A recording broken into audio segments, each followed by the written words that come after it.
कृष्णा। हमने भक्तमाल की कथा में बहुत कुछ सीखा जो कब? यहाँ पे हुई थी ना। कहाँ पे? आपको दिखा हमारे मंदिर में। अच्छा, आपने जो भेजा था मुझे, हाँ। हाँ जी। श्री भक्तमाल कथा। हाँ हाँ। बहुत सारे भक्तों के बारे में है उसमें।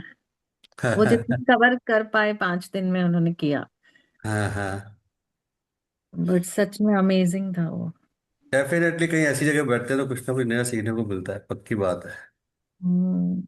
बहुत सारे मिथ दूर होते हैं, बहुत सारा सीखने को मिलता है। बिल्कुल। बिंदु महाराज के उन्होंने गीत गाए, जो भजन है वो भी बहुत कमाल के थे।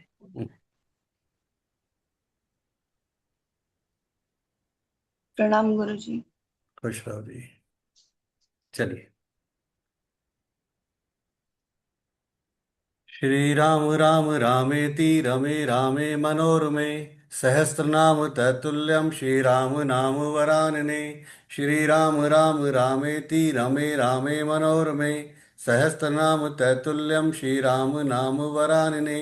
श्री राम राम रामेति रमे रामे मनोरमे सहस्रनाम तत्तुल्यं श्री राम नाम वरानने। श्री राम राम रामेति रमे रामे मनोरमे सहस्रनाम तत्तुल्यं श्रीराम नाम वरानने।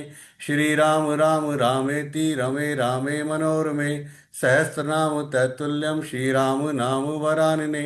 श्रीराम राम रामेति रमे रामे मनोरमे सहस्रनाम तत्तुल्यं श्रीराम नाम वरानने। श्रीराम राम रामेति रमे रामे मनोरमे सहस्रनाम तत्तुल्यं श्रीराम नाम वरानने। हनुमान अंजनी सुत वायुपुत्र महाबली रामेश फागुन सका पिंगाशो अमित विक्रम उदधि कमन सीता शोक विनाशन लक्ष्मण प्राणदाता दशग्रीव दर्पः। गुरु ब्रह्मा गुरु विष्णु गुरुदेवो महेश्वर गुरु साक्षात परब्रह्म तस्मै श्री गुरुवे नमः तस्मै श्री गुरुवे नमः तस्मै श्री गुरुवे नमः।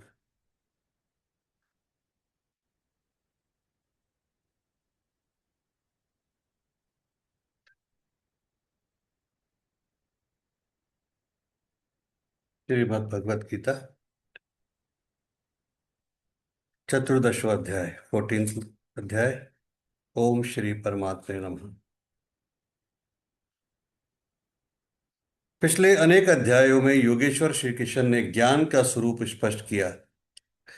अध्याय 4 में उन्होंने बताया कि जिस पुरुष द्वारा संपूर्णता से आरंभ किया हुआ नित्य कर्म का आचरण क्रमशः उत्थान होते होते इतना सूक्ष्म हो गया कि कामना और संकल्प का सर्वथा शमन हो गया, उस समय जिसे वह जानना चाहता है उसकी प्रत्यक्ष अनुभूति हो जाती है। उसी अनुभूति का नाम ज्ञान है। 13वें अध्याय में ज्ञान को परिभाषित किया। अध्यात्म ज्ञान नित्यत्वम तत्व ज्ञानार्थ दर्शनम। आत्मज्ञान में एकरस स्थिति और तत्व के स्वरूप परमात्मा का प्रत्यक्ष दर्शन ज्ञान है। क्षेत्र क्षेत्रज्ञ के भेद को विदित कर लेने के साथ ही ज्ञान है। ज्ञान का अर्थ शास्त्रार्थ नहीं, शास्त्रों को याद कर लेना ही ज्ञान नहीं। अभ्यास की वह अवस्था ज्ञान है जहां वह तत्व विदित होता है। परमात्मा के साक्षात्कार के साथ मिलने वाली अनुभूति का नाम ज्ञान है। इसके विपरीत सब कुछ अज्ञान है। इस प्रकार सब कुछ बता लेने पर भी प्रस्तुत अध्याय 14 में योगेश्वर श्री कृष्ण कहते हैं कि अर्जुन, उन ज्ञानों में भी परम उत्तम ज्ञान को मैं फिर भी तेरे लिए कहूंगा। योगेश्वर उसी की पुनरावृत्ति करने जा रहे हैं, क्योंकि शास्त्र सुचिंतित पुनि पुनि देखी है। भली प्रकार चिंतन किया हुआ शास्त्र भी बार बार देखना चाहिए। इतना ही नहीं, जो जो आप साधना पथ पर अग्रसर होंगे, जो जो उस इष्ट में प्रवेश पाएंगे, त्यों त्यों भ्रम से नवीन नवीन अनुभूति मिलेगी। यह जानकारी सदगुरु महापुरुष ही देते हैं। इसलिए कृष्ण कहते हैं कि मैं फिर भी कहूंगा। सुरति स्मृति एक ऐसा पटल है जिस पर संस्कारों का अंकन सदैव होता रहता है। यदि पथिक को इष्ट में प्रवेश दिलाने वाली जानकारी धूमिल पड़ती है तो स्मृति इस पटल पर प्रकृति अंकित होने लगती है, जो विनाश का कारण है। इसलिए पूर्ति पर्यंत साधक को इष्ट संबंधी जानकारी दोहराते रहना चाहिए। आज स्मृति जीवंत है, किंतु अग्रेतर अवस्थाओं में प्रवेश मिलने के साथ वह अवस्था नहीं रह जाएगी। इसलिए ब्रह्म विद्या का चिंतन रोज करना चाहिए। रोज एक माला घुमानी चाहिए जो चिंतन से घुमाई जाती है, भार की माला से नहीं। यह तो साधक के लिए है, किंतु जो वास्तविक सदगुरु होते हैं वे सतत उस पथिक के पीछे लगे रहते हैं। भीतर उसकी आत्मा से जागृत होकर तथा बाहर अपने क्रियाकलापों से उसे भविष्य में घटित होने वाली परिस्थितियों से अवगत कराते चलते हैं। योगेश्वर श्री कृष्ण भी महापुरुष थे। अर्जुन शिष्य के स्थान पर हैं। उसने उनसे संभालने की प्रार्थना की थी। इसलिए योगेश्वर श्री कृष्ण का कथन है कि ज्ञानों में भी अति उत्तम ज्ञान को मैं पुनः तेरे लिए कहूंगा। श्री भगवान उवाच, अर्जुन, ज्ञानों में भी अति उत्तम ज्ञान, परम ज्ञान को मैं फिर भी तेरे लिए कहूंगा, जिसे जानकर सब मुनिजन इस संसार से मुक्त होकर परम सिद्धि को प्राप्त होते हैं, जिसके बाद कुछ भी पाना शेष नहीं रह जाता। इस ज्ञान का उपाश्रित्य नजदीक से आश्रय लेकर क्रिया से चलकर पास पहुंचकर मेरे स्वरूप को प्राप्त हुए लोग सृष्टि के आदि में पुनः जन्म नहीं लेते और प्रलय काल में अर्थात शरीरांत होते समय व्याकुल नहीं होते, क्योंकि महापुरुष के शरीर का अंत तो उसी दिन हो जाता है जब वह स्वरूप को प्राप्त होता है। उसके बाद उसका शरीर रहने का एक मकान मात्र रह जाता है, पुनर्जन्म का स्थान नहीं रह जाता जहां लोग जन्म लेते हैं। इस पर श्री कृष्ण कहते हैं कि हे अर्जुन, मेरी महद ब्रह्मा अर्थात अष्टधा मूल प्रकृति संपूर्ण भूतों की योनि है और उसमें मैं चेतन रूपी बीज को स्थापित करता हूँ। उस जड़ चेतन के संयोग से सभी भूतों की उत्पत्ति होती है। कौन्ते, सब योनियों में जितने शरीर उत्पन्न होते हैं उन सब की योनि गर्भ धारण करने वाली माता आठ भेदों वाली मूल प्रकृति है और मैं ही बीज का स्थापन करने वाला पिता हूँ। अन्य कोई ना माता है ना पिता। जब तक जड़ चेतन का संयोग रहेगा जन्म मरण होते रहेंगे, निमित्त तो कोई ना कोई बनता ही रहेगा। चेतन आत्मा जड़ प्रकृति में क्यों बन जाती है, इस पर वे कहते हैं, महाबाहु अर्जुन, सत्वगुण रजोगुण और तमोगुण प्रकृति से उत्पन्न हुए तीनों गुण ही इस अविनाशी जीवात्मा को शरीर में बांधते हैं। किस प्रकार? निष्पाप अर्जुन, उन तीन गुणों में प्रकाश करने वाला निर्विकार सत्वगुण तो निर्मलत्वात् निर्मल होने के कारण सुख और ज्ञान की आसक्ति से आत्मा को शरीर में बांधता है। सत्व गुण भी बंधन ही है। अंतर इतना ही है कि सुख एकमात्र परमात्मा में है और ज्ञान साक्षात्कार का नाम है। सत्वगुणी तब तक बंधा है जब तक परमात्मा का साक्षात्कार नहीं हो जाता। हे अर्जुन, राग का जीता जागता स्वरूप रजोगुण है। उसे तू कर्म संगेन कामना और आसक्ति से उत्पन्न हुआ जान। वह जीवात्मा को कर्म और उसके फल की आसक्ति में बांधता है, वह कर्म में प्रवृत्ति देता है। अर्जुन, समस्त देहधारियों को मोहने वाले तमोगुण को तू अज्ञान से उत्पन्न हुआ जान। वह इस जीवात्मा को प्रमाद अर्थात व्यर्थ की चेष्टा, आलस्य और निद्रा के द्वारा बांधता है। निद्रा का अर्थ यह नहीं है कि तमोगुण अधिक सोता है, शरीर सोता हो, ऐसी बात नहीं। या निशा सर्वभूतानाम तस्याम जागृति संयमी। जगत ही रात्रि है। तमोगुणी व्यक्ति इस जगत रूपी निशा में रात दिन व्यस्त रहता है, प्रकाश स्वरूप की ओर अचेत रहता है। यही तमोगुणी निद्रा है। जो इसमें फंसा है सोता है। अब तीन गुणों के बंधन का सामूहिक स्वरूप बताते हैं। अर्जुन, सत्वगुण सुख में लगाता है, शाश्वत परम सुख की धारा में लगाता है। रजोगुण कर्म में लगाता है और तमोगुण ज्ञान को आच्छादित करके प्रमाद में अर्थात अंतःकरण की व्यर्थ चेष्टाओं में लगाता है। जब गुण एक ही स्थान पर एक ही हृदय में है तो अलग अलग कैसे विभक्त हो जाते हैं? इस पर योगेश्वर श्री कृष्ण बताते हैं कि हे अर्जुन, रजोगुण और तमोगुण को दबाकर सत्वगुण बढ़ता है, वैसे ही सत्वगुण और तमोगुण को दबाकर रजोगुण बढ़ता है। उसी प्रकार रजोगुण और सत्वगुण को दबाकर तमोगुण बढ़ता है। यह कैसे पहचाना जाए कि कब और कौन सा गुण कार्य कर रहा है? जिस काल में इस शरीर तथा अंतःकरण और संपूर्ण इंद्रियों में ईश्वरीय प्रकाश और बोध शक्ति उत्पन्न होती है, उस समय ऐसा जानना चाहिए कि सत्वगुण विशेष वृद्धि को प्राप्त हुआ है। हे अर्जुन, रजोगुण की विशेष वृद्धि होने पर लोभ, कार्य में प्रवृत्त होने की चेष्टा, कर्मों का आरंभ, अशांति, मन की चंचलता, विषय भोगों की लालसा, यह सब उत्पन्न होते हैं। तमोगुण के बढ़ने पर अप्रकाश, ईश्वरीय प्रकाश की ओर न बढ़ने का स्वभाव, कार्यम कर्म जो करने योग्य प्रक्रिया विशेष है उसमें है प्रवृत्ति, अंतःकरण में व्यर्थ की चेष्टाओं का प्रवाह और संसार में मुक्त करने वाली प्रवृत्तियां, यह सभी उत्पन्न होती हैं। इन गुणों की जानकारी से लाभ क्या है? जब यह जीवात्मा सत्वगुण के वृद्धि काल में मृत्यु को प्राप्त होता है, शरीर त्याग करता है, तब उत्तम कर्म करने वालों के मल रहित दिव्य लोकों को प्राप्त होता है। रजोगुण की वृद्धि होने पर मृत्यु को प्राप्त होने वाले कर्मों की आसक्ति वाले मनुष्यों में जन्म लेता है तथा तमोगुण की वृद्धि में मरा हुआ पुरुष मूढ़ योनियों में जन्म लेता है, जिसमें कीट पतंगादि पर्यंत योनियों का विस्तार है। अतः गुणों में भी मनुष्य को सात्विक गुणों वाला होना चाहिए। प्रकृति का ये प्रकृति का यह बैंक आपके अर्जित गुणों को मृत्यु के उपरांत भी उन्हें आपको सुरक्षित लौटाता है। सात्विक कर्म का फल सात्विक, निर्मल, सुख, ज्ञान और वैराग्य आदि कहा गया है। राजस कर्म का फल दुख और तामस कर्म का फल अज्ञान है। सत्वगुण से ज्ञान उत्पन्न होता है, ईश्वरीय अनुभूति का प्रवाह होता है। रजोगुण से निस्संदेह लोभ उत्पन्न होता है और तमोगुण से प्रमाद, मोह, आलस्य ही उत्पन्न होता है। ये उत्पन्न होकर कौन सी गति देते हैं?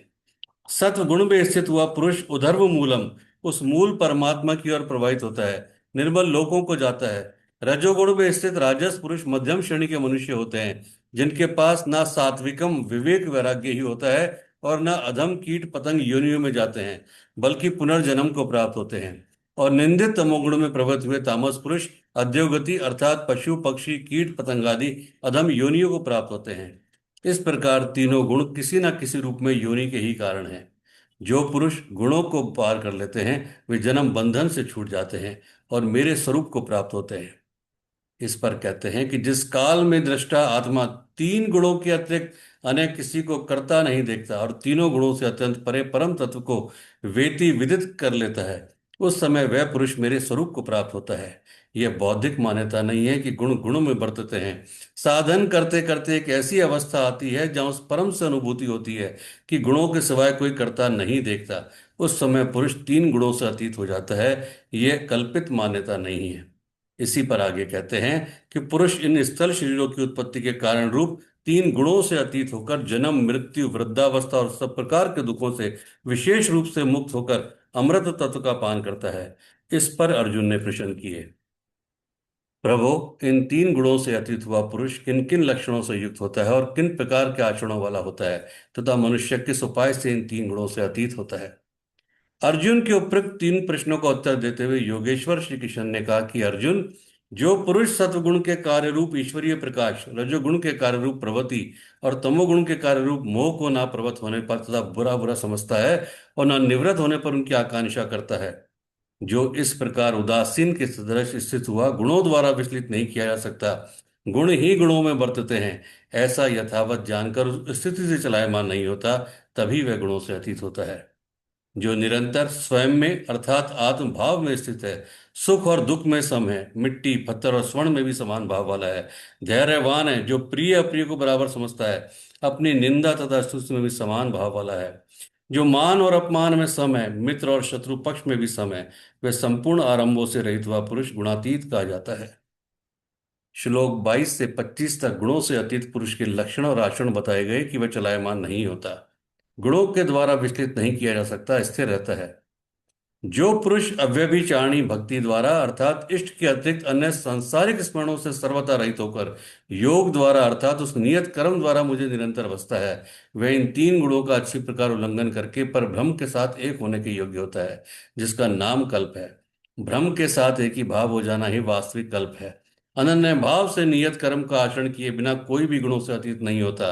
अंत में योगेश्वर निर्णय देते हैं, हे अर्जुन, उस अविनाशी भ्रम का, अमृत का, शाश्वत धर्म का और उस अखंड एकरस आनंद का आश्रय मैं ही हूं, अर्थात परमात्म स्थित सदगुरु ही इन सबका आश्रय है। श्री कृष्ण एक योगेश्वर थे। अब यदि आपको अव्यक्त अविनाशी ब्रह्म, शाश्वत धर्म, एक खंड अखंड एक रस आनंद की आवश्यकता है तो किसी तत्व स्थित अव्यक्त स्थित महापुरुष की शरण लें, उनके द्वारा ही यह संभव है। इस अध्याय के आरंभ में योगेश्वर श्री कृष्ण ने कहा कि अर्जुन, ज्ञानों में भी अति उत्तम परम ज्ञान को मैं फिर भी तेरे लिए कहूंगा, जिसे जानकर मुनिजन उपासना के द्वारा मेरे स्वरूप को प्राप्त होते हैं। फिर सृष्टि के आदि में वे जन्म नहीं लेते, किंतु शरीर का निधन तो होना ही है। उस समय वे व्यतीत नहीं होते, वे वास्तव में शरीर तो उसी दिन त्याग देते हैं जिस दिन स्वरूप को प्राप्त होते हैं। प्राप्ति जीते जी होती है, मरने के बाद नहीं, किंतु शरीर का अंत होते समय भी वे व्यतीत नहीं होते। प्रकृति से ही उत्पन्न हुए रज, सत्व और तम तीन गुणों के द्वारा ही जीवात्मा को शरीर में बांधा जा सकता है। दो गुणों को दबाकर तीसरा गुण बढ़ाया जा सकता है। गुण परिवर्तनशील हैं। प्रकृति जो अनादि है नष्ट नहीं होती, बल्कि गुणों का प्रभाव डाला जा सकता है। गुण मन पर प्रभाव डालते हैं। जब सत्वगुण की वृद्धि होती है तो ईश्वरीय प्रकाश और बहुत शक्ति रहती है। रजोगुण रागात्मक है, उस समय कर्म का लोभ रहता है, आसक्ति रहती है और अंतःकरण में तमोगुण कार्य रूप लेने पर आलस्य प्रमाद घेर लेता है। सत्व की वृद्धि में मृत्यु को प्राप्त पुरुष ऊपर के निर्मल लोकों में जन्म लेता है। रजोगुण की वृद्धि को प्राप्त हुआ मनुष्य मानव योनि में लौट कर आता है। और तमोगुण की वृद्धि में मनुष्य शरीर त्याग कर अधम यानी पशु कीट पतंग इत्यादि योनि को प्राप्त होता है। इसलिए मनुष्य को क्रमशः उन्नत गुण सात्विक की ओर बढ़ना चाहिए। वस्तुतः तीनों गुण किसी न किसी योनि के ही कारण हैं। गुण ही आत्मा को शरीरों में बांधते हैं, इसलिए गुणों से अतीत होना चाहिए। वे जिससे मुक्त होते हैं उसका स्वरूप बताते हुए योगेश्वर ने कहा कि अशुदा मूल प्रकृति गर्भ को धारण करने वाली माता है, और मैं ही बीज रूप पिता हूं। अन्य ना कोई माता है ना पिता। जब तक यह क्रम रहेगा तब तक चराचर जगत में निमित्त कोई ना कोई माता पिता बनते रहेंगे, किंतु वस्तुतः प्रकृति ही माता है और प्रकृति ही पिता है। अर्जुन ने 3 प्रश्न किए। गुणातीत पुरुष के क्या लक्षण हैं, क्या आचरण है, और किस उपाय से मनुष्य इन 3 गुणों से अतीत होता है। इस पर योगेश्वर श्री कृष्ण ने गुणातीत पुरुष के लक्षण की और आचरण बताए, और अंत में गुणातीत होने को उपाय बताया कि जो पुरुष अव्यभिचारिणी भक्ति और योग के द्वारा निरंतर मुझे भजता है वह 3 गुणों से अतीत हो जाता है। अन्य किसी का चिंतन ना करते हुए निरंतर इष्ट का चिंतन करना अव्यभिचारिणी भक्ति है। जो संसार के संयोग वियोग से सर्वथा रहित है उसी का नाम योग है। उसको कार्य रूप देने की प्रणाली का नाम कर्म है। यज्ञ जिससे संपन्न होता है वह हरकत कर्म है। अव्यभिचारिणी भक्ति द्वारा उस नियत कर्म के आचरण से ही पुरुष 3 गुणों से अतीत होता है, और अतीत होकर भ्रम के साथ एक ही भाव के लिए पूर्ण कल्प को प्राप्त होने के लिए योग्य होता है। गुण जिस मन पर प्रभाव डालते हैं उसके विलय होते ही भ्रम के साथ एक ही भाव हो जाता है। यही वास्तविक कल्प है। अतः बिना भजन किए कोई गुणों से अतीत नहीं होता। अंत में योगेश्वर श्री कृष्ण निर्णय देते हैं, वह गुणातीत पुरुष जिस भ्रम के साथ एक ही भाव में स्थित होता है उस भ्रम का, अमृत तत्व का, शाश्वत धर्म का और अखंड एक रस आनंद का मैं ही आश्रय हूं, अर्थात प्रदान करता हूं। अब तो श्री कृष्ण चले गए। अब वह आश्रय तो चला गया। तब तो बड़े संशय की बात है, अब वह आश्रय कहाँ मिलेगा। लेकिन नहीं, श्री कृष्ण ने अपना परिचय दिया है कि वे एक योगी थे, स्वस्थ पुरुष महापुरुष थे। शिष्यस्ते हम शाधि माम त्वाम प्रपन्नम। अर्जुन ने कहा कि मैं आपका शिष्य हूँ, आपकी शरण हूँ, मैं हूँ, मुझे संभालिए। स्थान स्थान पर श्री कृष्ण ने अपना परिचय दिया, स्थित प्रज्ञ महापुरुष के लक्षण बताए और उनसे अपनी तुलना की। अतः स्पष्ट है कि श्री कृष्ण एक महात्मा, एक योगी थे। अब यदि आपको अखंड एक रस आनंद शाश्वत धर्म अथवा अमृत तत्व की आवश्यकता है तो इन सब की प्राप्ति के स्तोत्र एकमात्र गुरु हैं। सीधे पुस्तक पढ़कर इसे कोई नहीं पा सकता।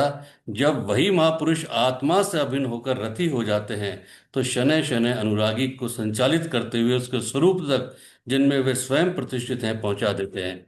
वही एकमात्र माध्यम है। इस पर योगेश्वर कृष्ण कृष्ण ने अपने को सबका आश्रय बताते हुए 14वें अध्याय का समापन किया, जिसमें गुणों का विस्तार से वर्णन है। इस प्रकार श्रीमद् भगवद गीता रूपी उपनिषद एवं ब्रह्म विद्या तथा योग शास्त्र विषयक श्री कृष्ण और अर्जुन के संवाद में गुणत्रय विभाग नामक 14वां अध्याय संपूर्णम। हरिओम तत्सत, हरिओम तत्सत, हरिओम तत्सत। ओम नमो भगवते वासुदेवाय। ओम नमो भगवते वासुदेवाय। ओम नमो भगवते वासुदेवाय।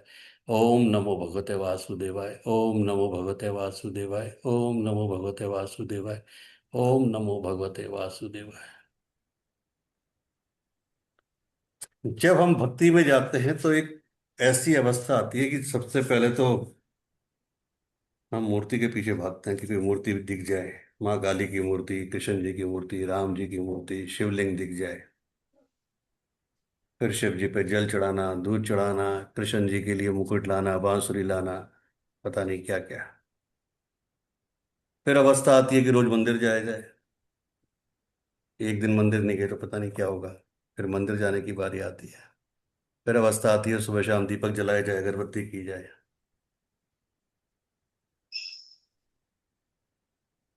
एक अवस्था वो आती है जब मंदिर भी छूट जाता है, मस्जिद भी छूट जाते हैं, गुरुद्वारे भी छूट जाते हैं, चर्च भी छूट जाता है, दीपक भी छूट जाता है, अगरबत्ती भी छूट जाती है, मूर्ति भी छूट जाती है।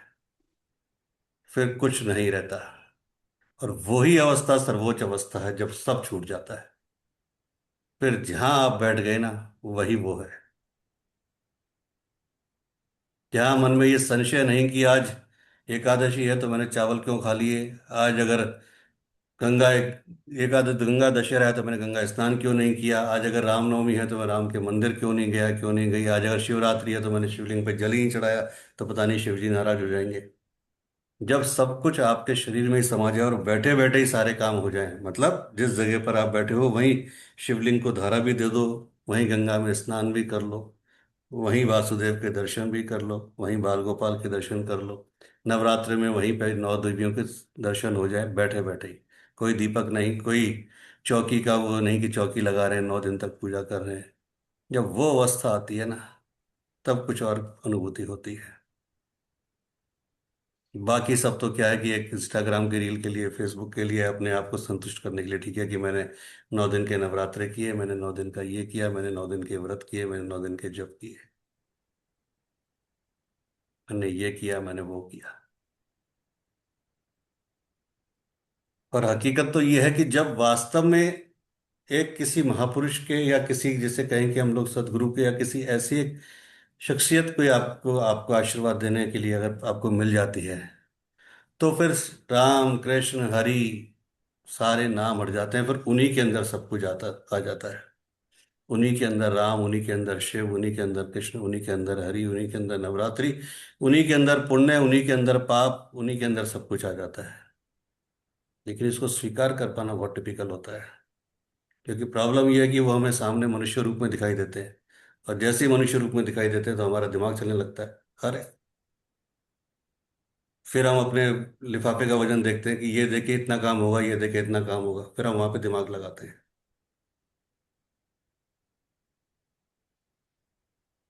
और मैं बार बार कह रहा हूं कि ईश्वर को दिमाग से नहीं, केवल दिल से पाया जा सकता है। वहां ना लिफाफे की जरूरत पड़ती है, ना कोई जरूरत पड़ती है, कोई जरूरत नहीं पड़ती।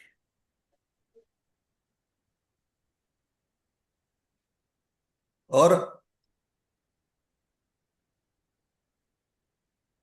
एक अवस्था ऐसी आती है कि उस अवस्था में गुरु और शिष्य, या कहें कि ईश्वर और भक्त, दोनों एक हो जाते हैं। कोई भेद ही नहीं रहता उनमें। किसी प्रकार का आप कैसी भी बातें करो, कुछ भी करो, जो बात आप पति पत्नी नहीं कर सकते वो आप अपने गुरु से करो, जो आप माँ बाप नहीं कर सकते वो आप अपने गुरु से करो, जो बाप बेटी नहीं कर सकते, माँ बेटी नहीं कर सकते, वो आप अपने गुरु से करो। वो अवस्था वो होती है, और करने की जरूरत भी नहीं पड़ती, वो अपने आप ही सब कुछ कर देता है। लेकिन उस अवस्था पे पाने के लिए बहुत कुछ समर्पण करना पड़ता है, मैं हमेशा कहता हूँ। समर्पण समर्पण, यहाँ तो लोग बात बात बात पे तोलने की कोशिश करते हैं।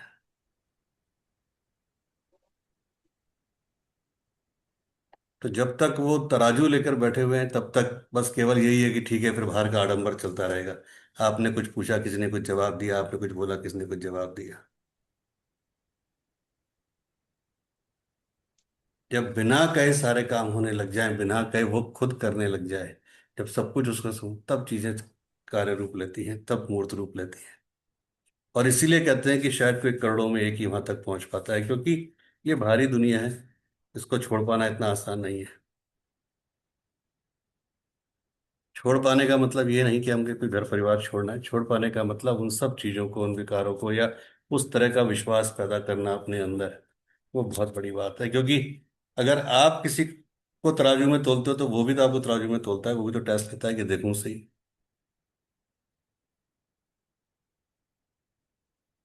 आपने 10 बार कोई क्वेश्चन किया, जवाब नहीं मिला, तो वो भी तो देखता है, देखूं सही कितना सहन कर सकता है, या कब कोई तीखा जवाब भेजता है। क्या हो गया, मैं कितनी बार आपसे पूछ रहा हूँ, जवाब ही नहीं देते मुझे। फिर वो दूसरे दर पे जाता है, तीसरे दर पे जाता है। वही तो परीक्षा होती है। क्योंकि जहां आप जिससे पूछ रहे हो वो खुद अपने बस में नहीं है, वो आपको क्या बताएगा? वो खुद किसी दूसरे के द्वारा चलता है। कि जब तक वो उसको आदेश नहीं देगा, वो आपको वो क्या बताएगा? वो बता ही नहीं सकता आपको कुछ। अर्जुन क्या बताएंगे किसी को कुछ? अर्जुन तो खुद अपने बस में नहीं है, उनके ऊपर श्री कृष्ण बैठे हैं। श्री कृष्ण क्या बताएंगे किसी को कुछ? उनके खुद के बस में कुछ नहीं है, राधा जी उनके ऊपर बैठी है। यहाँ हर किसी का पिता बैठा है भाई उसके ऊपर। अपने को तो लगता है सामने वाला जवाब नहीं दे रहा है। सामने वाला तो जवाब इसलिए नहीं दे रहा कि सामने वाले के पिताजी आज्ञा ही नहीं दे रहे जवाब देने की। जवाब कहाँ से देगा वो? तो जब तक वो पिताजी आज्ञा नहीं देंगे तब तक कोई काम ही नहीं होगा। लेकिन उस तक बने रहने के लिए बहुत बड़ी बात होती है आपका विश्वास। क्योंकि हमें लगता है जवाब नहीं मिल रहा, लेकिन वो पता नहीं क्या चीजें काट रहे होते हैं, क्या चीजें कर रहे होते हैं, क्या चीज नहीं कर रहे होते हैं।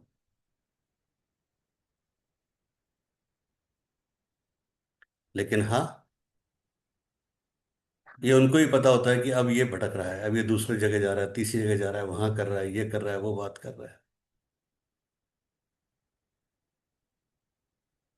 और हमें क्या लगता है कि हम काम कर रहे हैं, हमें तो पता ही, उनको क्या पता लगेगा, उसको क्या पता लगेगा। ऐसा नहीं है। क्योंकि हो सकता है कि उसको तो पता ना लगे, लेकिन उसके जो पिताजी हैं वो तो सर्वज्ञाता है, उनको तो सब पता है। तो इसीलिए बार बार श्री कृष्ण ने एक ही चीज कही है कि सारी चीजों को छोड़कर मेरे आश्रय कर, मेरे आश्रय कर, समर्पण समर्पण समर्पण, पूर्ण समर्पण। जब वो पूर्ण समर्पण आता है तो चीजें अपने आप अपने आप अपने आप चलने लग जाती है। चलिए, श्री रामचरितमानस। भरत जी अपनी माता कैकई को करनी को समझकर सुकुचाते हैं और मन में करुणों को तर्क करते हैं। श्री राम लक्ष्मण और सीता जी मेरा नाम सुनकर स्थान छोड़कर कहीं दूसरी जगह उठकर ना चले जाएं। मुझे माता के मत में मानकर वे जो कुछ भी करें सो थोड़ा है, पर वे अपनी ओर समझकर मेरे पापों और अवगुणों को क्षमा करके मेरा आदर ही करेंगे। चाहे मलिन मन जानकर मुझे त्याग दें, चाहे अपना सेवक मानकर मेरा सम्मान करें, मेरे तो श्री रामचंद्र जी की जूतियां ही शरण हैं। श्री रामचंद्र जी तो अच्छे स्वामी हैं, दोष है तो सब दास का ही है। जगत में यश के पात्र तो चातक और मछली ही हैं, जो अपने नेम और प्रेम को सदा नया बनाए रखने में निपुण हैं। ऐसा मन में सोचते हुए भरत जी मार्ग में चले जाते हैं। उनके सब अंग संकोच और प्रेम से शिथिल हो रहे हैं। माता की हुई बुराई मानो उन्हें लौटाती है, पर धीरज की धुरी को धारण करने वाले भरत जी भक्ति के बल से चले जाते हैं।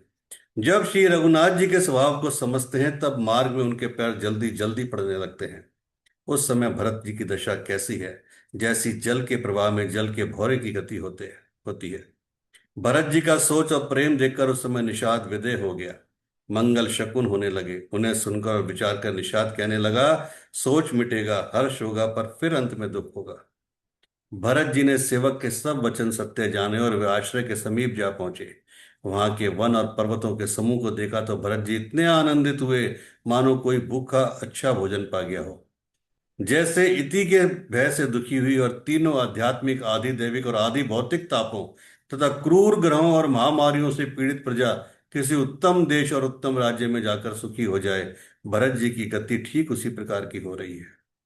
अधिक जल बरसना, ना बरसना, चूहों का उत्पात, टिड्डियां, तोते और दूसरे राजा की चढ़ाई, खेतों में बाधा देने वाले इन छह उपद्रवों को इति कहते हैं। श्री रामचंद्र जी के निवास से वन की संपत्ति ऐसे सुशोभित है, मानो अच्छे राजा को पाकर प्रजा सुखी हो। सुहावना वन ही पवित्र देश है, विवेक उसका राजा है और वैराग्य मंत्री है। यम, अहिंसा, सत्य, अस्त्य, ब्रह्मचार्य और अपरिग्रह, नियम, शौच, संतोष, तप, स्वाध्याय और ईश्वर प्राणिधान योद्धा है। पर्वत राजधानी है। शांति तथा सुबुद्धि दो सुंदर पवित्र रानियां हैं। वह श्रेष्ठ राजा राज्य के सब अंगों से परिपूर्ण है और श्री रामचंद्र जी के चरणों के आश्रित रहने से उसके चित्त में आनंद है। स्वामी, अमात्य, सुहृद, कोश, राष्ट्र, दुर्ग और सेना राज्य के ये सात अंग हैं। मोह रूपी राजा को सेना सहित जीतकर विवेक रूपी राजा निष्कंटक राज्य कर रहा है। उसके नगर में सुख संपत्ति और सुकाल वर्तमान है। वन रूपी प्रांतों में जो मुनियों के बहुत से निवास स्थान है, वही मानो शहरों, नगरों, गांवों और खेड़ों का समूह है। बहुत से विचित्र पक्षी और अनेकों पक्षी ही मानो प्रजाओं का समाज है, जिसका वर्णन नहीं किया जा सकता। गैंडा, हाथी, सींग, बाघ, सुअर, भैंसे, बैल को देखकर राजा के साज को सराहते ही बनता है। वे सब आपस का वैर छोड़कर जहां तहां एक साथ विचरते हैं। यही मानो चतुर्ंगनी सेना है। पानी के झरने झर रहे हैं, मत वाले हाथी चिंगाड़ रहे हैं, वे ही मानो मानो प्रकार के नगाड़े बजा रहे हैं। चकवा, चकोर, पपीहा, तोता, कोयलों के समूह, सुंदर हंस प्रसन्न मन से कूज रहे हैं। भौरों के समूह गुंजार कर रहे हैं और मोर नाच रहे हैं। मानो उस अच्छे राज्य में चारों ओर मंगल हो रहा है। बेल, वृक्ष, तृण सब फल और फूलों से युक्त है। सारा समाज आनंद और मंगल का मूल बन रहा है। श्री राम जी के पर्वत की शोभा देखकर भरत जी के हृदय में अत्यंत प्रेम हुआ, जैसे तपस्वी नियम की समाप्ति होने पर तपस्या का फल पाकर सुखी होता है। तब केवट दौड़कर ऊंचे चढ़ गया और भुजा उठाकर भरत जी से कहने लगा, हे नाथ, ये जो पाकर जामुन, आम और तमाल के विशाल वृक्ष दिखाई देते हैं, जिन श्रेष्ठ वृक्षों के बीच में एक सुंदर विशाल बड़ का वृक्ष शोभित है, जिसको देखकर मन मोहित हो जाता है। उसके पत्ते नीले और सघन हैं और उसमें लाल फल लगे हैं। उसकी घनी छाया सब ऋतुओं में सुख देने वाली है। मानो ब्रह्मा जी ने परम शोभा को एकत्र करके अंधकार और ललितामयी राशि से रच दी है। हे गुसाई, ये वृक्ष नदी के समीप है, जहाँ श्री राम की पर्णकुटी छाई है। वहां तुलसी जी के बहुत से सुंदर वृक्ष सुशोभित हैं, जो कहीं कहीं सीता जी ने और कहीं कहीं लक्ष्मण जी ने लगाए हैं। इसी बड़ की छाया में सीता जी ने अपने कर कमलों से सुंदर वेदी बनाई है, जहाँ सुजान श्री सीताराम जी मुनियों के वरण समेत बैठकर नित्य शास्त्र, वेद और पुराणों के सब कथा इतिहास सुनते हैं। सखा के वचन सुनकर और वृक्षों को देखकर भरत जी के नेत्रों में जल उमड़ आया। दोनों भाई प्रणाम करते हुए चले। उनके प्रेम का वर्णन करने में सरस्वती भी सुकुचाती हैं। श्री रामचंद्र जी के चरण चिन्ह देखकर दोनों भाई ऐसे हर्षित होते हैं, मानो दरिद्र ने पारस पा लिया हो। वहां की रज को मस्तक पर रखकर हृदय में और नेत्रों में लगाते हैं। श्री रघुनाथ जी के मिलने के समान सुख पाते हैं। भरत जी की अत्यंत अनिवर्षणीय दशा देखकर वन के पशु, पक्षी, जड़ जीव प्रेम में मग्न हो गए। प्रेम के विशेष वश होने से सखा निषाद राज को भी रास्ता भूल गया। तब देवता सुंदर रास्ता बतलाकर फूल बरसाने लगे। भरत के प्रेम की स्थिति को देखकर सिद्ध और साधक लोग भी अनुराग से भर गए और उनके स्वाभाविक प्रेम की प्रशंसा करने लगे कि यदि इस पृथ्वी तल पर भरत का जन्म ना होता, तो जड़ को चेतन और चेतन को जड़ कौन करता। प्रेम अमृत है, विरह मंदराचल पर्वत है, भरत जी गहरे समुद्र हैं। कृपा के समूह श्री रामचंद्र जी ने देवता और साधुओं के हित के लिए स्वयं मत कर यह प्रेम रूपी अमृत प्रकट किया है। सखा निषाद राज सहित इस मनोहर जोड़ी को सघन वन की आड़ के कारण लक्ष्मण जी नहीं देख पाए। भरत जी ने प्रभु श्री रामचंद्र जी के समस्त मंगलों के धाम और सुंदर पवित्र आश्रम को देखा। आश्रम में प्रवेश करते ही भरत जी का दुख और जलन मिट गई, मानो योगी को परमात्म की प्राप्ति हो गई हो। भरत जी ने देखा कि लक्ष्मण जी प्रभु के आगे खड़े और पूछे हुए वचन प्रेम पूर्वक कह रहे हैं। सिर पर जटा, कमर में मुनियों के वस्त्र, उसी में तरकश, हाथ में बाण और कंधे पर धनुष। वेदी पर मुनि साधुओं का समुदाय बैठा है और सीता जी सहित श्री रघुनाथ जी विराजमान है। श्री राम जी के वलकल वस्त्र हैं, जटा धारण किए हुए हैं, श्याम शरीर है, मानो रति और कामदेव ने मुनि का वेश धारण कर लिया हो। श्री राम जी अपने कर कमलों से धनुष बाण फेर रहे हैं और हंसकर देखते ही जी की जलन हर लेते हैं। अर्थात जिसकी और भी एक बार हंसकर देख लेते हैं, उसको परम आनंद और शांति मिल जाती है। सुंदर मुनि मंडली के बीच में सीता जी और रघुकुल चंद्र श्री रामचंद्र जी ऐसे सुशोभित हो रहे हैं, मानो ज्ञान की सभा में साक्षात भक्ति और सच्चिदानंद शरीर धारण करके विराजमान है।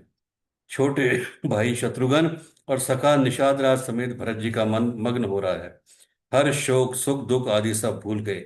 हे नाथ रक्षा कीजिए, हे गुसाई रक्षा कीजिए, ऐसा कहकर वे पृथ्वी पर दंड की तरह गिर पड़े। प्रेम भरे वचनों से लक्ष्मण जी ने पहचान लिया और मन में जान लिया कि भरत जी प्रणाम कर रहे हैं। वे श्री राम जी की ओर मुंह किए खड़े थे, भरत जी पीठ पीछे थे, इससे उन्होंने देखा नहीं। अब इस ओर तो भाई भरत जी का सरस प्रेम और उधर स्वामी श्री रामचंद्र जी की सेवा की प्रबल परवशता। ना तो मिलने ही बनता है और ना छोड़ते ही बनता है। कोई श्रेष्ठ कवि लक्ष्मण जी के चित्त की इस दुविधा का वर्णन कर सकता है। वे सेवा पर भार रखकर रह गए। लक्ष्मण जी ने प्रेम सहित पृथ्वी पर मस्तक नवाकर कहा कि हे रघुनाथ जी, भरत जी प्रणाम कर रहे हैं। यह सुनते ही श्री रघुनाथ जी प्रेम में अधीर होकर उठे। कहीं वस्त्र गिरा, कहीं तरकश, कहीं धनुष और कहीं बाण। कृपा निधान श्री रामचंद्र जी ने उनको जबरदस्त उठाकर हृदय से लगा लिया। भरत जी और श्री रामचंद्र जी के मिलने की रीति को देखकर सबको अपने सुध बुध भूल गई। मिलन की प्रीत कैसे बखानी जाए, वह तो कवि कुल के लिए कर्म, मन, वाणी तीनों से अगम है। दोनों भाई मन, बुद्धि, चित्त और अहंकार को भुलाकर परम प्रेम से पूर्ण हो रहे हैं। कहिए उस श्रेष्ठ प्रेम को कौन प्रकट करे, कवि की बुद्धि किसकी छाया का अनुसरण करे। कवि को तो अक्षर और अर्थ का ही सच्चा बल है। नट ताल की गति के अनुसार ही नाचता है।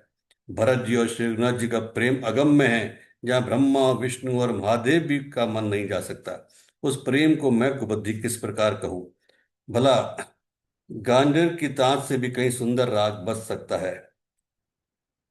भरत जी और श्री रामचंद्र जी के मिलने का ढंग देखकर देवता भयभीत हो गए।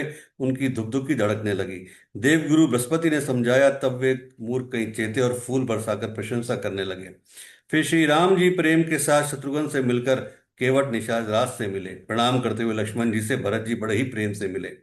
तब लक्ष्मण जी ने बड़ी उमंग के साथ छोटे भाई शत्रुघ्न को गले लगाया। उन्होंने निषाद को हृदय से लगा लिया। फिर भरत शत्रुघ्न दोनों भाइयों ने समस्त मुनियों को प्रणाम किया और इच्छित आशीर्वाद पाकर वे आनंदित हुए। छोटे भाई शत्रुघ्न सहित भरत जी प्रेम में उमंगकर सीता जी के चरण कमलों की रज सिर पर धारण कर बार बार प्रणाम करने लगे। सीता जी ने उन्हें उठाकर उनके सिर को अपने कर कमल से स्पर्श कर उन दोनों को बिठाया। सीता जी ने मन ही मन आशीर्वाद दिया, क्योंकि वे स्नेह में मग्न हैं, उन्हें देह की सुधबुध नहीं है। सीता जी को सब प्रकार से अपने अनुकूल देखकर भरत जी सोच रहित हो गए और उनके हृदय का कल्पित भय जाता रहा।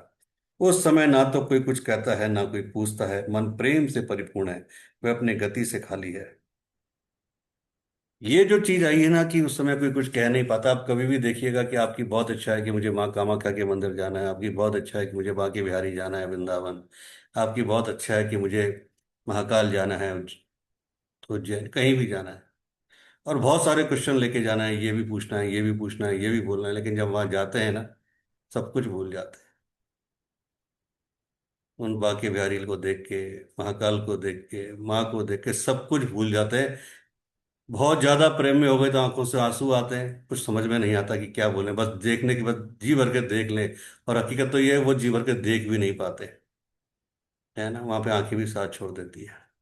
और फिर भीड़ से एक धक्का लगता है कि आगे चलो आगे चलो, और जब बाहर निकलते हैं फिर आता है दिमाग में सवाल कि ये पूछने आए थे, पूछा तो कुछ था ही नहीं। ये सवाल थे, सारे सवाल ही रह गए। सवाल तो सारे मन में ही रह गए, वापस बाहर आ गए। लेकिन वो सारे सवाल ले लेते हैं, जैसे ही आपकी अटेंडेंस लगी और उनके पास सारे सवाल ऑटोमेटिक पहुंच जाते हैं। हे नाथ, मुनिनाथ वशिष्ठ जी के साथ सब माताएं, नगरवासी, सेवक, सेनापति, मंत्री सब आपके वियोग से व्याकुल होकर आए हैं। गुरु का आगमन सुनकर शील के समुद्र श्री रामचंद्र जी ने सीता जी के पास शत्रुघ्न जी को रख दिया, और वे परम धीर, धर्म धुरंधर, दीन दयालु श्री राम जी उस समय वेग के साथ चल पड़े। गुरु जी के दर्शन करके लक्ष्मण जी सहित प्रभु श्री रामचंद्र जी प्रेम से भर गए और दंडवत प्रणाम करने लगे। मुनिश्रेष्ठ वशिष्ठ जी ने दौड़कर उन्हें हृदय से लगा लिया और प्रेम में उमंग कर वे दोनों भाइयों से मिले। फिर प्रेम से पुलकित होकर केवट ने अपना नाम लेकर दूर से ही वशिष्ठ जी को दंडवत प्रणाम किया। ऋषि वशिष्ठ जी ने राम सखा जानकर उसको जबरदस्ती हृदय से लगा लिया, मानो जमीन पर लौटते हुए को प्रेम में समेट लिया हो। श्री रघुनाथ जी की भक्ति सुंदर मंगलों का मूल है, इस प्रकार कहकर सराहना करते हुए देवता आकाश से फूल बरसाने लगे। वे कहने लगे, जगत में इसके समान सर्वथा नीच कोई और नहीं, वशिष्ठ जी के समान बड़ा कौन है। जिस निषाद राज को देखकर मुनिराज वशिष्ठ जी लक्ष्मण जी से भी अधिक उससे आनंदित होकर मिले। यह सब सीतापति श्री रामचंद्र जी के भजन का प्रत्यक्ष प्रताप और प्रभाव है। दया की खान सुजान भगवान श्री राम जी ने सब लोगों को दुखी जाना। तब तो जिस भाव से मिलने का जो अभिलाषी था, उसका उस समय प्रकार का रुख देखते हुए उसकी रुचि के अनुसार ही वह सबके साथ मिले। उन्होंने लक्ष्मण जी सहित पल भर में सब किसी से मिलकर उनके दुख और कठिन संताप को दूर कर दिया।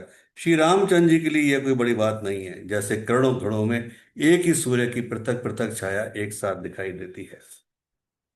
श्री राम जय राम जय जय राम, श्री राम जय राम जय जय राम, श्री राम जय राम जय जय राम, जय श्री राम जय श्री राम जय जय श्री राम।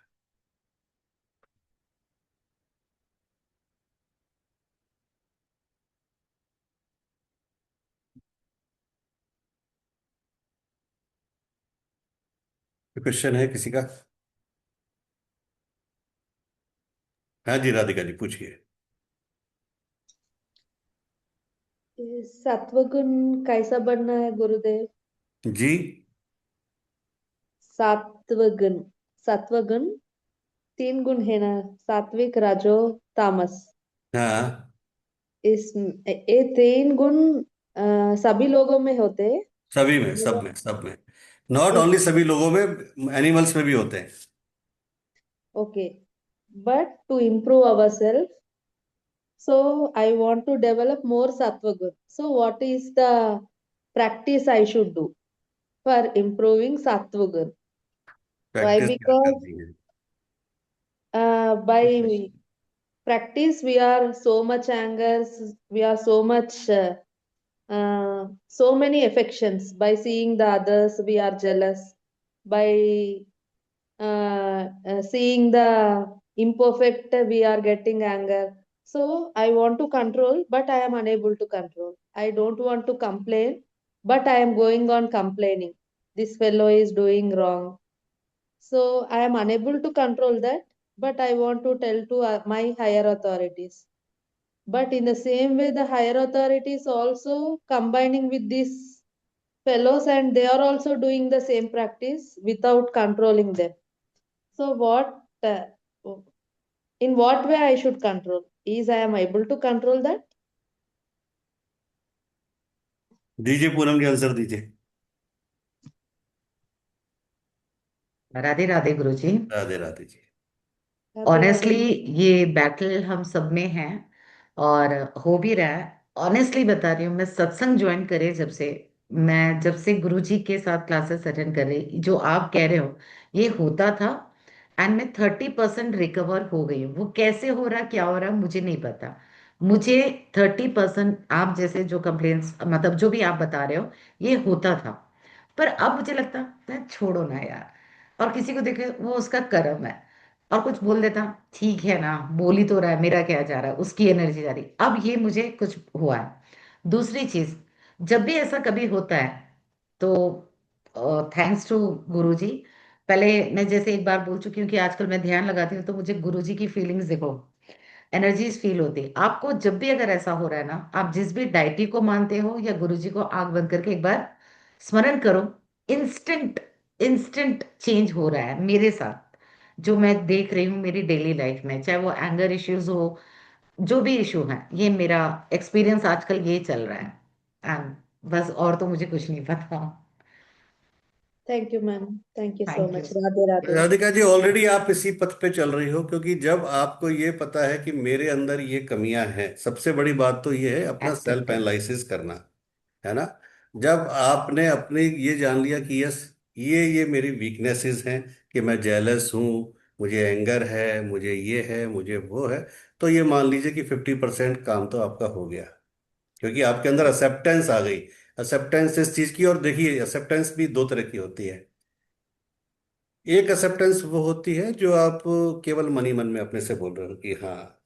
एक एक्सेप्टेंस होता है पब्लिकली एक्सेप्ट करना, बहुत बड़ी बात होती है ना।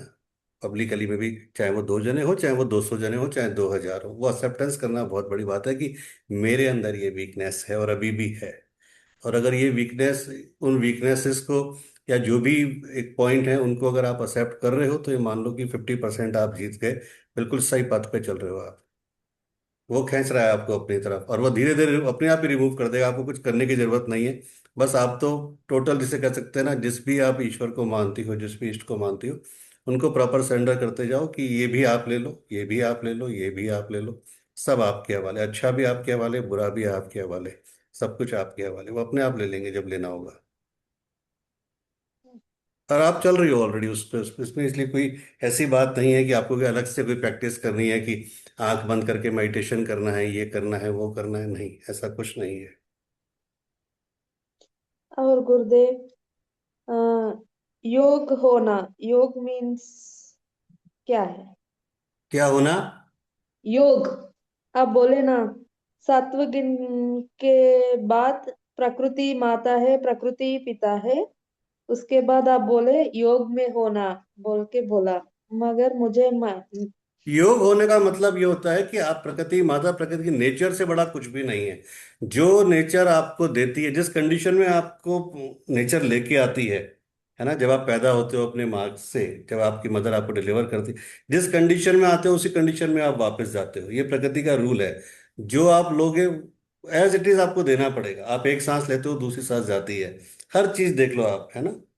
तो प्रकृति, तो योग का मतलब अगेन वही आता है कि आप उसमें सरेंडरशिप करो, कि उसके उसके प्रति पूरी तरह से वो हो जाओ कि जो कुछ भी आप कर रहे हो, अच्छा बुरा, मैं पूरा आपको सौंप रही हूँ। योग भी वही है। योग, लोग वह क्या करते हैं, योग को मेडिटेशन बता देते हैं, योग को ध्यान बता देते हैं कि ऐसा करो, वैसा करो, आंख बंद करो, इस मुद्रा में बैठो, उस मुद्रा में बैठो। कहीं किसी मुद्रा में बैठने की जरूरत नहीं, जो आपको अच्छा लगता है वैसा बैठो। बस सबसे बड़ी बात है, देखिए आपको एक बहुत बड़ी बात बताता हूँ। ईश्वर को पाना नहीं पाना वो तो एक अलग मैटर हो जाता है, बहुत अलग सब्जेक्ट हो जाता है। अगर अपने आप को जानना है, अपने आप को पाना है, तो ऑलवेज अपने अंदर का पांच, जो 3 से और 5 साल तक का बच्चा है उसको जिंदा रखिए। कभी उस बच्चे को मत मरने दीजिए। मैं आपको बहुत बड़ी बात कह रहा हूं आज। अगर आपको वास्तव में उस लेवल पे पहुंचना है, उस पीक पे पहुंचना है, उस हाइट पे पहुंचना है, किसी भी कंडीशन में, आपको प्रोफेशनल वे में उस हाइट पे पहुंचना है, आपको स्पिरिचुअल वे में उस हाइट पे पहुंचना है, आपको किसी भी वे में, 3 से और 5 साल के बच्चे को मरने मत दीजिए, हमेशा जिंदा रखिए। बस वो अगर जिंदा रहा ना तो आप पहुंच जाओगे। अगर बच्चा 6-7 साल का हो गया आपके दिमाग में, तो खेल खत्म है, फिर डिस्टरबेंस आ जाएगी। मतलब बिल्कुल वो बन जाओ कि बस 5 साल के बच्चे को मम्मी ने मारा, पापा ने मारा, डांटा, कुछ भी करा, फिर जाके उनकी गोद से लग गया। फिर जाके कुछ, मतलब कोई कुछ भी कहे, पूरे विश्वास से सब कुछ खा लिया पी लिया, पूरे बच्चे बन जाओ। मतलब वो बच्चा जिंदा रहना बहुत जरूरी है। जैसी मैच्योरिटी आती है ना, वो सारी चीजें खत्म हो जाती है। मैच्योरिटी नहीं लानी, मैच्योरिटी इन टर्म्स ऑफ कि वो दिमाग को उस लेवल पे नहीं लगाना कौन क्या कर रहा है, वो उसके कर्मास है। क्योंकि देखिए, चाहे सेशन कोर्ट कोई ऑर्डर दे दे, हाई कोर्ट कोई ऑर्डर दे दे, सुप्रीम कोर्ट कोई ऑर्डर, एक अदालत अलग बैठी है अपना ऑर्डर देने के लिए। अभी रिसेंटली मेरे एक क्लाइंट है, 30 साल का लड़का है, उसके साथ कुछ गलत हुआ, बहुत गलत हुआ, और एक साथ उसके ऊपर 20 केस लग गए, बैक टू बैक। और उसके फोन एक दिन अचानक आया, सर मैं सुसाइड कर रहा हूँ, मेरे से सहन नहीं हो रहा, अब तो मेरी इतनी हो चुकी कि मेरा पूरा घर सुसाइड कर रहा है। उसके घर में गौशाला थी, गौशाला में एक साथ बैक टू बैक 9 गायें मर गई। बोले सर अब तो कंडीशन ही आ गई। उसकी मदर ने फोन लिया कि सर आज हम सब सुसाइड करेंगे। मैं ठीक है जी करो, बहुत अच्छी बात है, मुबारक। बताओ कितने बजे कर रहे हो, क्या करना है बता देना। फिर वो थोड़े नरम पड़े, फिर उनको कुछ बताया। 20 की जगह केस 22 हो चुके हैं। 22 में से 6 केस कैसे गायब हो गए उनको पता भी नहीं चला। एक केस जिसमें पार्टी ने जज को इतना जबरदस्त पैसा खिला दिया कि जज ने 1 सेकंड में एकदम अगेंस्ट डिसीजन दे दिया, आज से 25 दिन पहले। बिल्कुल डिसीजन खड़े खड़े, और कुछ नहीं सुना। तुरंत फोन आया उनका कि सर ये हो गया। मैंने चिंता मत करो, जज जा रहा है, चिंता मत करो। और कल उनका फोन आया कि सर जज ही चला गया, वो ऑर्डर शीट ही पास नहीं हुई। तो अगर आप विश्वास रखते हो, सब रखते हो, सारे काम होते हैं। बाल बांका नहीं होता, कुछ नहीं होता, लेकिन एज इट इज जो है वो उसको चलते चलो उस रास्ते पे।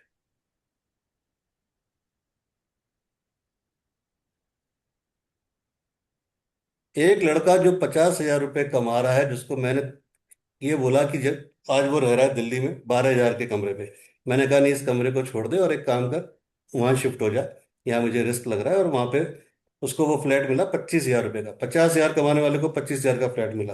बोला सर 25,000 में क्या करूंगा। मैं कर तो सही।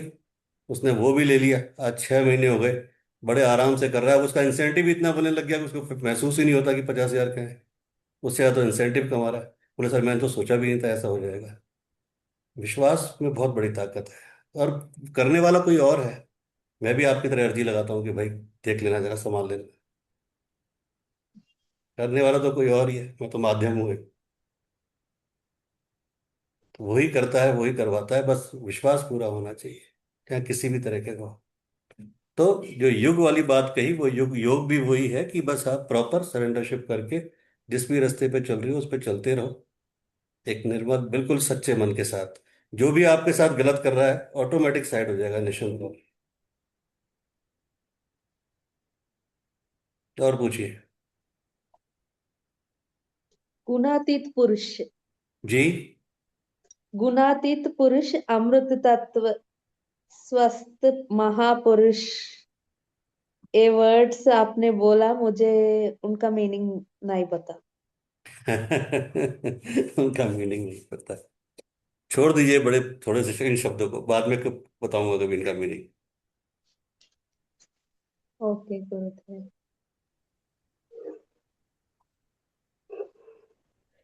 गुरुजी आपसे बात हो सकती है? जी। आपसे बात हो सकती है? बात परसों कर पाएंगे जी। कल तक थोड़ा थोड़ा और बिजी रहेगा, परसों कर पाएंगे। ठीक है। मतलब पर्सनली बात करनी है ना। हाँ। अब परसों करेंगे। हाँ ठीक है। एक क्लाइंट का भी एक डिस्कस करना है। वो परसों कर पाएंगे। ठीक है। कल कल थोड़ा बिजी रहेगा, परसों करते हैं। गुरुजी गुरुदेव मैं जी बोलिए। गुरुजी 26 के लिए हम बच्चों के लिए न्यूमरोलॉजी का कुछ प्रेडिक्शन बताइए, एस्ट्रोलॉजी का कुछ गाइडेंस दीजिए हम लोगों को। आप सब लोग दे रहे हैं, 26 तो आपसे भी बहुत सुना दूर है। है, अभी कहाँ से चिंता कर रहे हो, अभी तो 12 तारीख हुई है। हाँ तो आप हम बच्चों को तो कुछ तो दोगे ना गुरुजी, गाइडेंस। इतने वीडियोस आ रहे हैं, मैं वेट कर रही हूँ गुरुजी कब बताएंगे, डेली वेट करती हूँ। इस महीने में करीबन 5 से 7 वेबिनार कर रहे हैं न्यूमरोलॉजी की, तो तैयार है ना आप उसमें आना, तो सारी वो भी करेंगे प्रिडिक्शन जी। 26 की। 26 वैसे भी अच्छा आ रहा है, सबके लिए अच्छा आ रहा है, कोई दिक्कत नहीं है। हाँ। बहुत न्यू अपॉर्चुनिटीज का साल आ रहा है, बहुत कुछ होने वाला है, बहुत अच्छी चीजें होने वाली हैं। अगेन कर्मास, लेकिन कर्मास को सही करना पड़ेगा, ये तो बिल्कुल। हमेशा है, चाहे कितना भी अच्छा हो, पर कर्मास वो बहुत इंपॉर्टेंट रोल प्ले करते हैं। बहुत। 26 स्पिरिचुअल ग्रोथ भी बहुत अच्छी होने वाली है, जो लोग इस स्पिरिचुअलिटी में हैं, तो हर तरीके से 26 बहुत अच्छा आ रहा है। और अकल्ट में जो जाने वाले हैं या अकल्ट जर्नी शुरू करने वाले उनको लिए अच्छा रहेगा। 26 बहुत अच्छा रहेगा, बहुत पावरफुल आ रहा है। अकल्ट में नेम फेम सारी चीजें मिलने वाली है, नेम फेम प्रॉस्पेरिटी अबंडेंस, पैसा सभी कुछ टर्निंग पॉइंट। है। गुरुजी, इस हफ्ते रोहिणी नक्षत्र का कोई दिन आ रहा है ना? तो रोहिणी नक्षत्र आएगा ना। अच्छा, आपको वो शावर करना है, हाँ हाँ। शावर स्टार्ट करना है, मैं समझ गया आपने क्यों पूछा है। ठीक है, मैं आपको मैसेज डाल दूंगा। वो आपने पिछले हफ्ते एक सिखाया था ना? हाँ वो शावर समझ गया, मैं हाँ। समझ गया। ठीक है, आप डाल, मैं आपको मैसेज डाल दूंगा, है ना। तो ये शाबर से याद आया, गुरुजी आपने एक लक्ष्मी जी का शाबर मंत्र सिखाया था, किया 40-50 डेज किया होगा, फिर छूट गया क्या? वापस से संकल्प लेके करना, या नॉर्मल ऐसे स्टार्ट कर लूँ तो हो नहीं, जाएगा? कर सकते हैं जैसा आपकी इच्छा हो, संकल्प लेके करो, नॉर्मल करो, जैसा करो, उससे क्या फर्क पड़ता है। क्योंकि छूट गया, ब्रेक आ गया था, तब तो नहीं किया नहीं, था काफी दिन। वापस कर लेना, कोई दिक्कत। वैसे बढ़िया है कि अगर करना ही है तो फिर 26 में ही स्टार्ट करना, ओके गुरुजी। है ना। आप डेट बता देना गुरुजी। हाँ, जाते हुए जब क्यों करना, फिर नए साल से मतलब अंग्रेजी कैलेंडर से स्टार्ट करो, क्या दिक्कत है जब करना है। जी Guruji. Thank you very much. ईश्वर आप सबको मान सम्मान दे, धन दौलत दे, स्वस्थ रखे, निरोगी रखे। राधे राधे। राधे राधे।